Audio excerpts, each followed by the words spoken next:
সকাল থেকে বিকেল পর্যন্ত কি করি এবং আজকে দুপুরে কি রান্না করলাম সেটাই তোমাদের সাথে শেয়ার করব।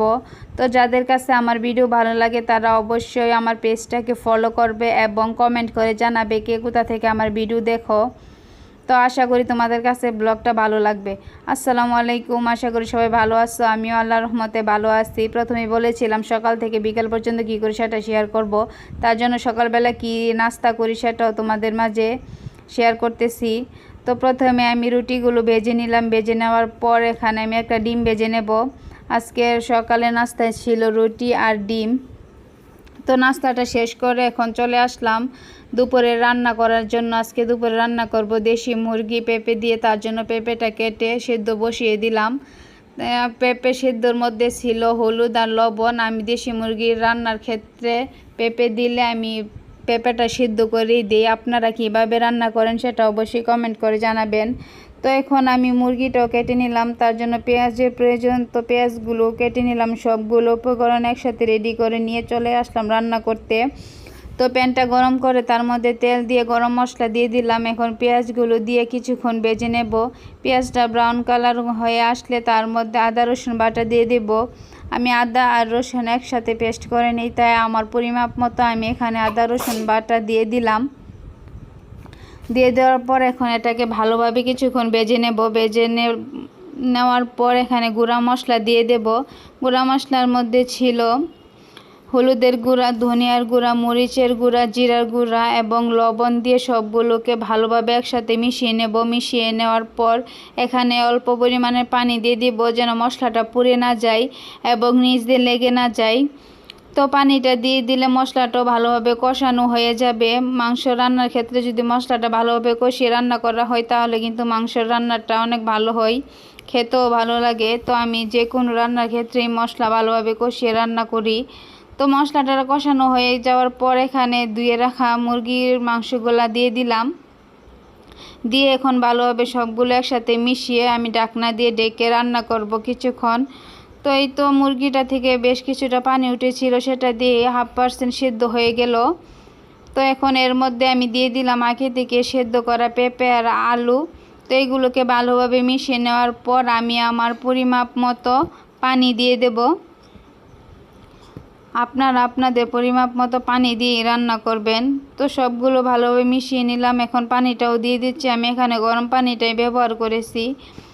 গরম পানিটা ব্যবহার করলে রান্নাটা ভালো হয়, ভালোভাবে মাংসটাও সিদ্ধ হয়। তো এই তো এখন আমার রান্নাটা প্রায় শেষের দিকে। এখন এর মধ্যে আমি দিয়ে দেবো ভাজা জিরার গুঁড়া। ভাজা জিরার গুঁড়া দিলে ফ্লেভারটা ভালো আসে। যদি নামানোর আগে ভাজা জিরার গুঁড়াটা দিতে পারেন তাহলে ভালো হয়। তো এখন আমি নামিয়ে নেব। আমার মাংস রান্নাটা শেষ। এই তো মাংসটা রান্না শেষ, এখন নামিয়ে নিলাম। তো এখন চলে যাব পোলাওটা রান্না করার জন্য। আজকে দেশি মুরগির সাথে পোলাও রান্না করব।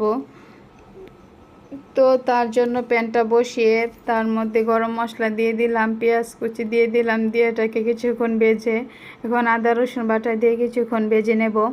আমি এখানে চিনি গুঁড়া পোলাও চালটাই ব্যবহার করব। তার জন্য 10 মিনিট ভিজিয়ে রেখেছিলাম। ভিজিয়ে রাখার পর এটাকে ভালোভাবে ধুয়ে সেঁকে রেখে এখন দিয়ে দিলাম পোলাও চালটাও।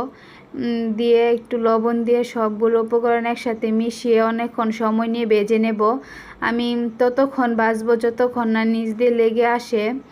যখন মনে হবে পোলাও চালটা নিচ দিয়ে লেগে আসছে সেই পর্যায়ে আমি এখানে গরম পানি দিয়ে দিব। আপনারা যারা পোলাওটা ভেজে রান্না করেন তারা অবশ্যই এখানে গরম পানি ব্যবহার করবেন।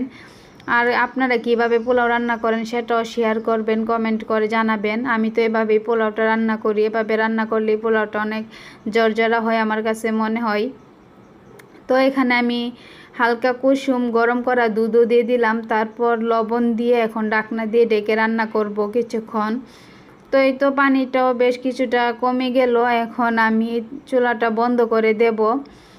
বন্ধ করে দিয়ে ঢাকনা দিয়ে ঢেকে রাখলেই পানিটা শুকিয়ে যাবে। পোলাওটা ঠান্ডা হলে আস্তে আস্তে এমনি ঝরঝরা হয়ে যাবে। তো আপনাদেরকে এটাও দেখাচ্ছি কতটা ঝরঝরা হয়েছে পোলাওটা। পানিও পুরোপুরি শুকিয়ে গেল। এখন আমার রান্না বান্নাও শেষ। চলে যাব বাকি যে কাজগুলো আছে সেগুলো করার জন্য। বাসায় বাচ্চা থাকলে রুম যে কি এলোমেলো হয়ে থাকে, যাদের বাচ্চা আছে তারা জানেন। তো তো প্রথমেই চলে আসলাম রুমগুলো গুছাতে। এখন বিছনাটা আমি পরিষ্কার করে নিলাম, তারপর সোফাগুলো পরিষ্কার করে নিলাম। মেয়েরা অনেক এলোমেলো করে রাখে ঘর, যতই গুছিয়ে রাখি না কেন এলোমেলো থাকবে যদি বাচ্চা থাকে। তো সবগুলো পরিষ্কার করে নেওয়ার পর এখন আমি প্রত্যেকটা রুম ঝাড়ু দিয়ে নেব। ঝাড়ু দিয়ে নেওয়ার পর এখন আমি সবগুলো রুমই মুছে নেব, কারণ মেয়েরা নিচে বসেও খেলা করে। তো প্রতিদিনই রুমগুলো পরিষ্কার রাখতে হয়, মুছে সব কিছুই পরিষ্কার রাখতে হয়, যেহেতু উপরে থাকি আমরা, এখানে অনেক ময়লা আসে। তো প্রতিদিনই পরিষ্কার পরিচ্ছন্ন রাখার চেষ্টা করি, যেহেতু বাসায় বাচ্চা আছে। তো এখন আজকে কিন্তু বাহিরে অনেক বৃষ্টিও হয়েছিল, তারপর আমি কাপড়গুলো ধুয়ে দিলাম, কারণ কাপড় জমিয়ে রাখতে আমার কাছে ভালো লাগে না। প্রতিদিনই ধুয়ে দিই।